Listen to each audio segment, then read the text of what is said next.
Alhamdulillah. Good. Alhamdulillah. May I know what's your name, please? My name is April Slater, and this is my son, Hassan Slater. MashaAllah. Assalamu Assalamu alaikum. How long have you been Muslim?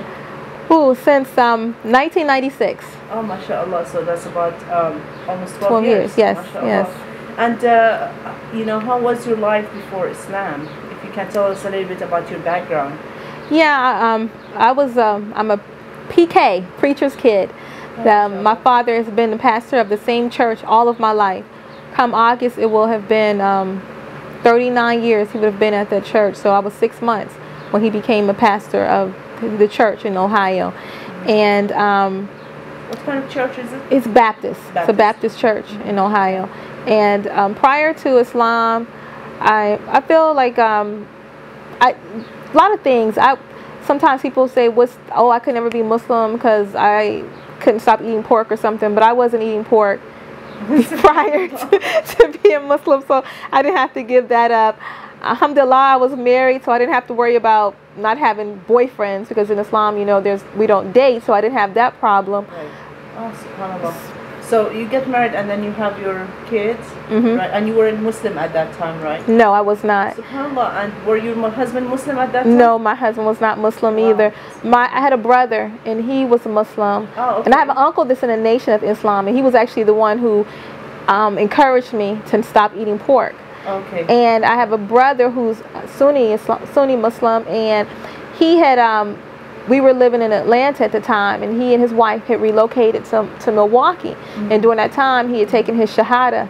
And he came back to Atlanta, and he says, "Come on, April, we're going to go to the mosque." So when he said that, I was ready to go. My son wasn't born yet, and my daughter was about she was about about one years old. Okay. And I said, okay, but I thought we were going to go to the Nation of Islam Mosque, because I knew where that was across the street from my college campus. Oh, subhanAllah. And I used to go sometime, even though I was never a member.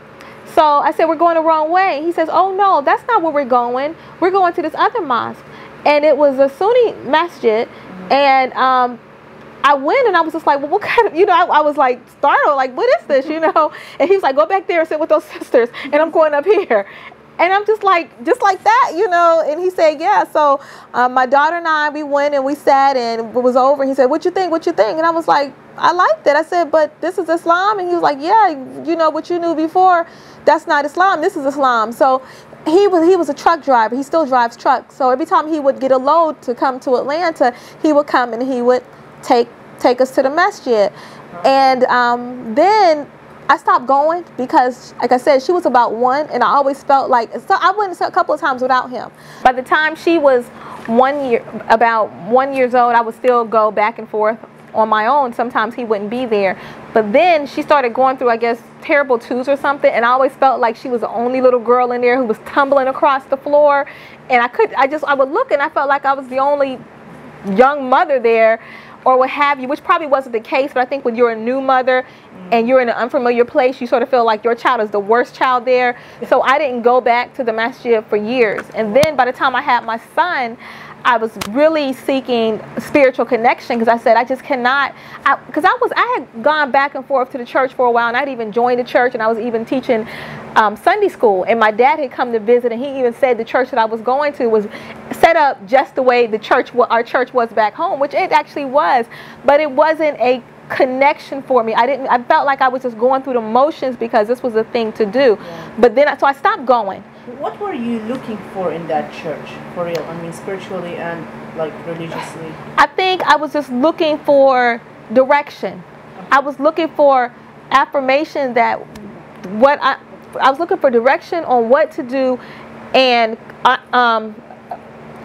like a confirmation that what I was doing was correct. Oh, okay. That's and looking for the truth. Right, exactly. Okay. Looking for the truth, and like I said, I read my Bible. I paid tithes. I taught Sunday school. I was involved, and it just was not. And I never, even from a little girl, I never believed that Jesus Christ was God.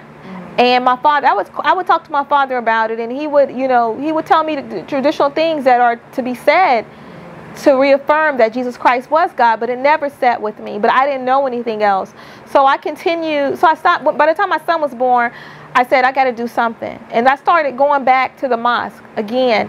because my brother wasn't really getting any more loads in Atlanta. So I started just going on my own. And the more I went, then I started going to classes, to the prayer classes. And I started involving myself. And my husband, sometimes he would come with me, sometimes he wouldn't. And this is going to be real funny for you. My job at the time was, I was an assistant director at a recreation center. So my attire was shorts and t-shirt every day. So one day I went to the mosque and I said, and I took my Shahadah. And I went home and I told my husband, I said, I'm Muslim. I took my Shahadah. He was just like, okay. And that was it. And I went to work the next day in my t-shirt and my shorts. And it was just most bizarre because I knew it wasn't right, but I didn't have anything else to wear. This was the clothes I had. This is what I had been wearing all along. And I knew, and so then gradually I began to buy longer dresses.